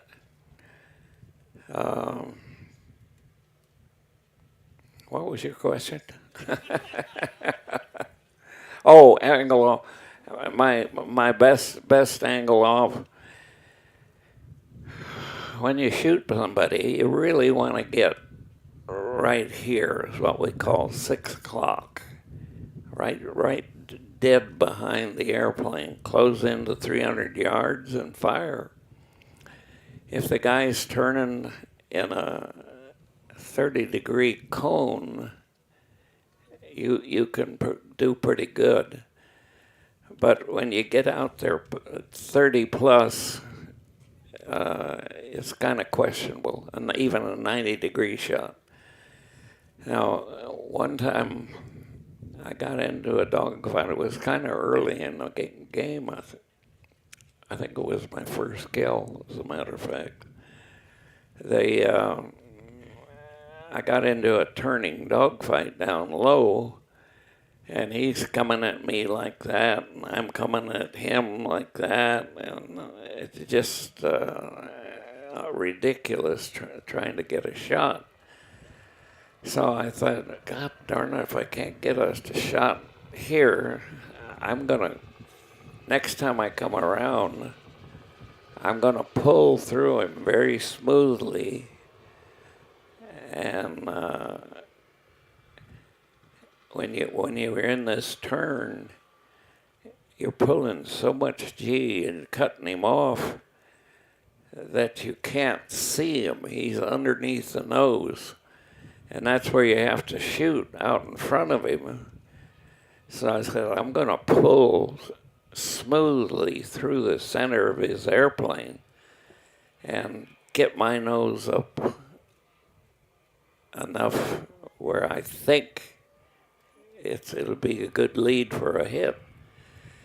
And then just hold it and keep pulling it steady, fire a burst, and then when he come out, he was streaming black, gray coolant.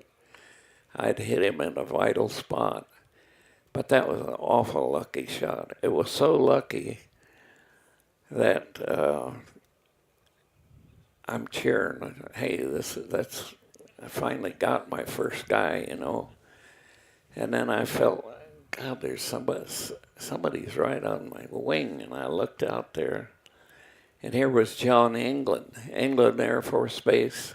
That's the guy that it was named after. And he was down low. We were down low, and he had his mask down, and he was grinning like all get out. And he was kind of going like this, but I couldn't tell whether he was congratulating me or telling me, "Hey, I got that guy." And I thought about it for a minute. I said, God, you know, that really was a lucky shot. And by the time I got home, and I figured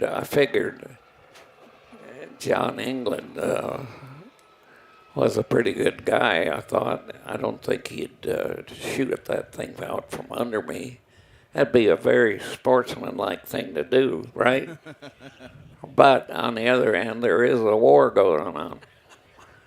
So I get home and I ask the rest of the flight, did I get that guy or did John England get in there? I was out of position. I didn't see it. I was going the other way. You know, none of them saw it. So I think, well, I guess I got to go see him. And I drove over to the officers' club, and this is where we all gathered after the missions, find out what the other guys did. And I said, now, how am I going to bring this up? I'm going to say, hey, you jerk, did you shoot that down from under me? So I go over, and he's at the end of the bar over there, and he sees me, and he comes running across the club. He says, Andy, that was the best shot I've ever seen. You got that sucker out there about 60 degrees angle off.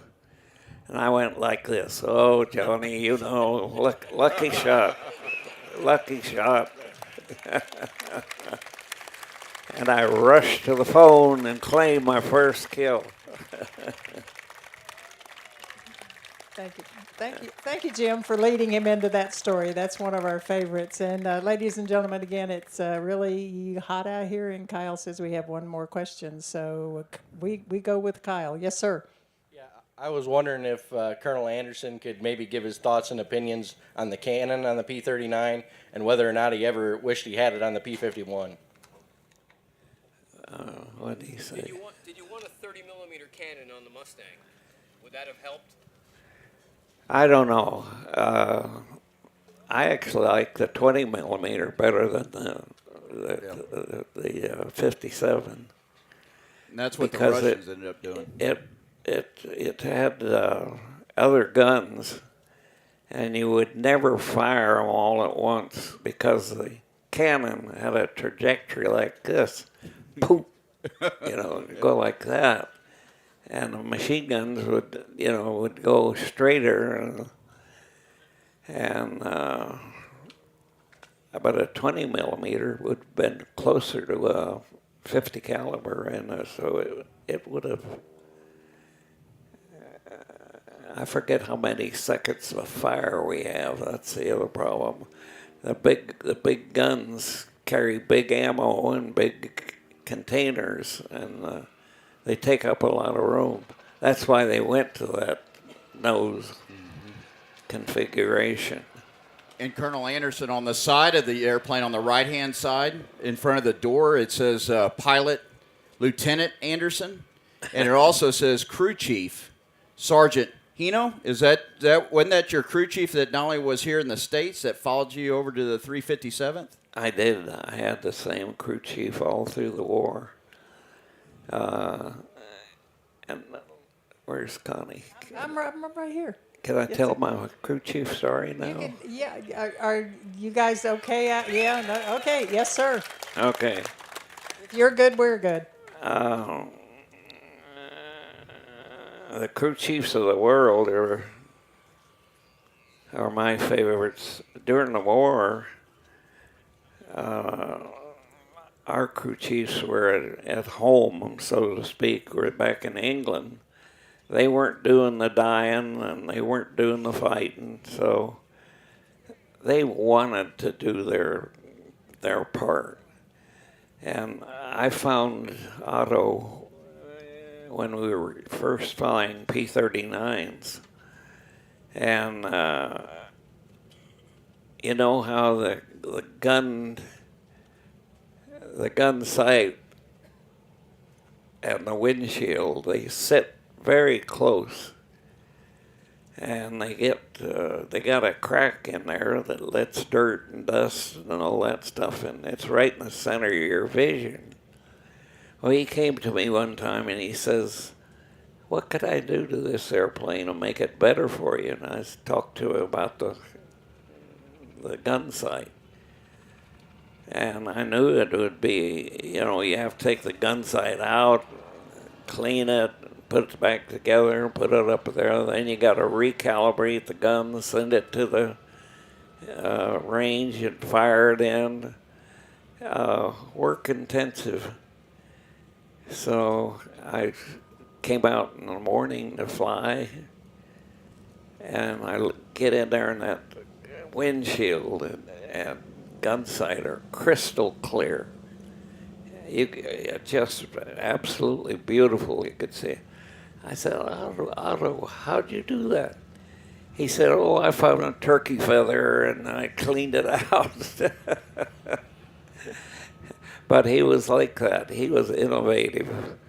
He would go over to Air Corps Supply and find another Finnish guy, and he says, "Spark plugs come new and reconditioned."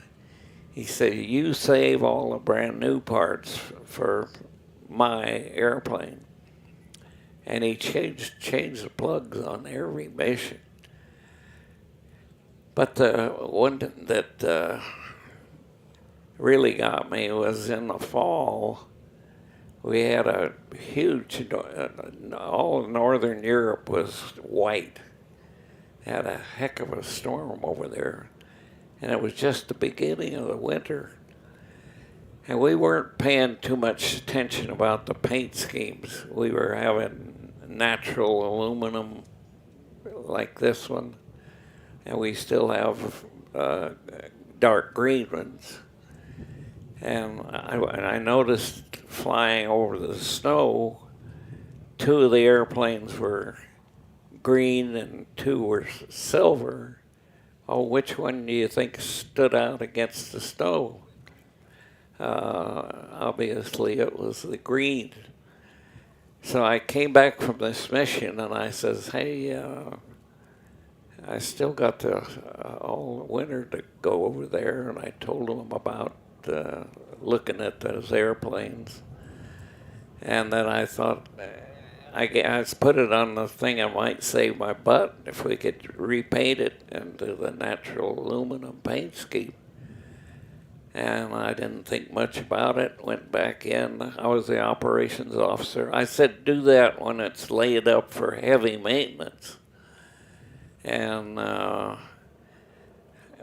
decided to fly in the morning, put my name on the board, and came out in the morning, grabbed my chute, climbed up over this revetment, and I looked down there, and there's my Old Crow in gleaming aluminum. They had worked straight through the night and the rest of the day and the night, and had it ready to go in the morning. And they were kind of sheepish about it. They stood there kind of half at attention, and then I thought, holy smokes, did they think I gave them a direct order to do that? Then I thought about it a little bit, and I said, no, they wanted to do that. That was their part of winning the war. And I can't say enough about the crew chiefs of the world, and I suggest that you pilots out there speak to your crew chief once in a while and tell him what you think of him. Thank you. So yeah, let's give a round of applause to the crew chiefs. I totally agree with you, Bud. Good maintenance is beyond valuable. So, okay, we will wrap it. Jack, do you have anything that you would like to add? I've got one thought here. You know, from 1941 to 1945, we were engaged in the war in some way. And in that time frame, every single day we lost 170 airplanes. Bombers and fighters, and some of them in transit in the United States. 200 U.S. airmen and pilots were lost every day. 170 airplanes. So the great generation, the greatest generation that we've all benefited from, that Bud Anderson was right in the middle of, is really due a big vote of thanks and appreciation for their sacrifice that we try to memorialize with keeping these airplanes going.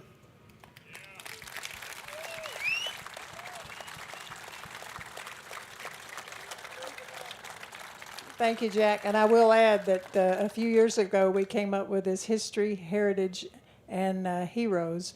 And that's what we're all about here, because we've just preserved an interview with these gentlemen that will go on for generations and hopefully be passed on far beyond when any of us are here.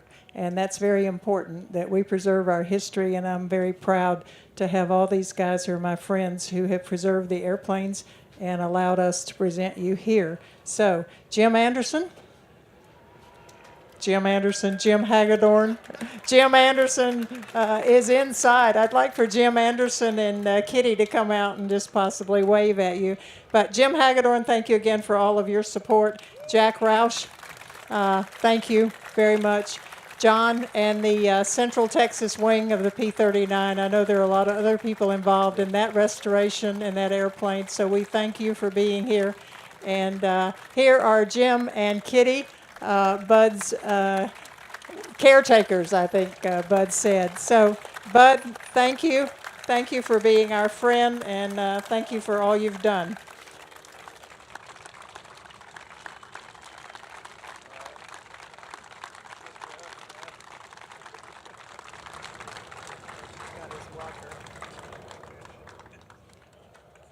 And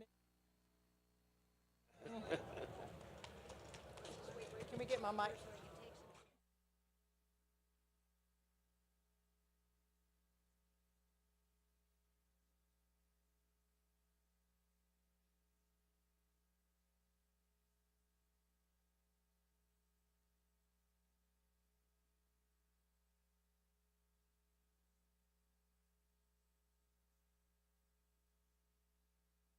And thank you for your patience. Thank you for being here.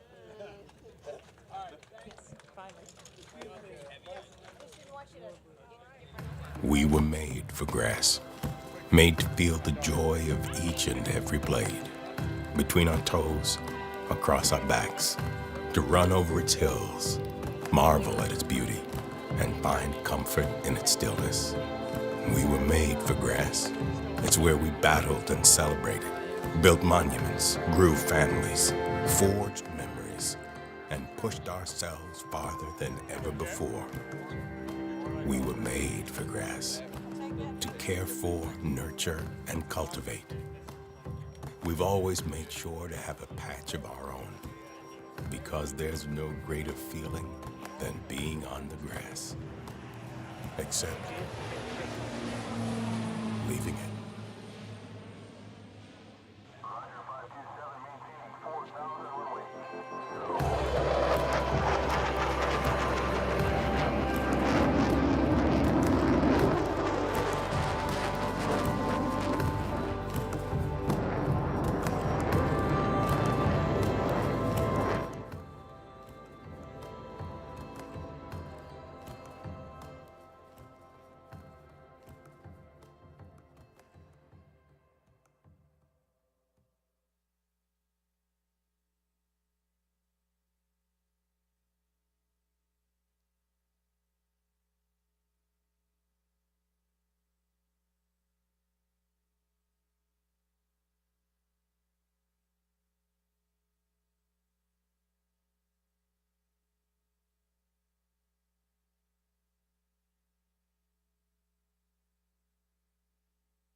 join this organization, and it's a constant learning process.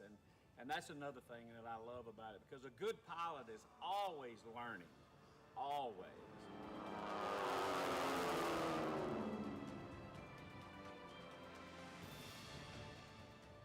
NETA membership isn't just for pilots. It's for everyone who loves aviation, past, present, and future. We have a lot of members that are not, they're not even pilots. They love the fact that the airplanes still fly, and they share the enthusiasm and the pride that's going on. It's a place where history comes to life, where the future is sparked by imagination, and where aviation is more than just wings in the air. That's what it's all about at the end of the day. What else is it for? I was asked, where do I see NATA going into the future? And I see nowhere but up.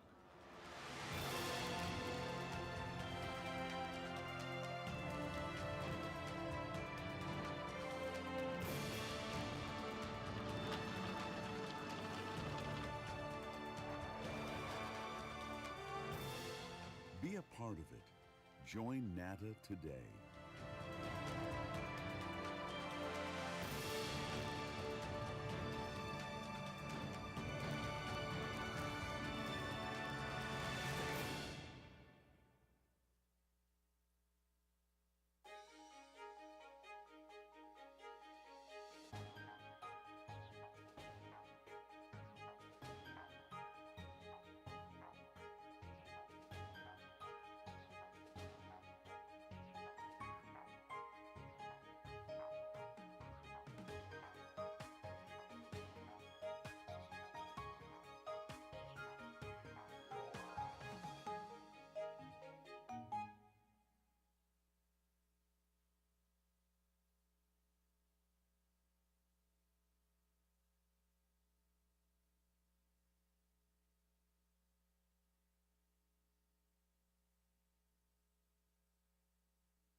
flies off all by itself.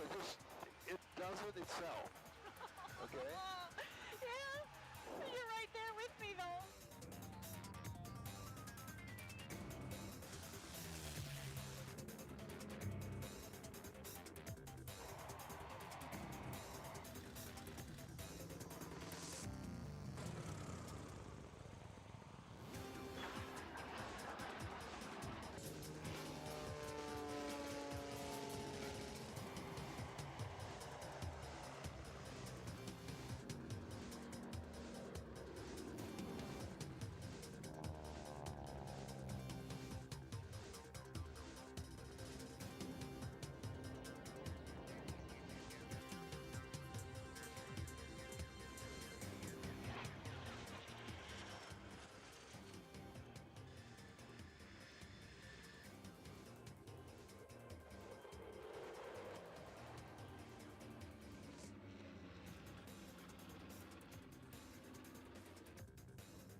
Every time I open the hangar door to go flying, I realize that I'm one of the lucky guys doing something that I dreamt of as a kid.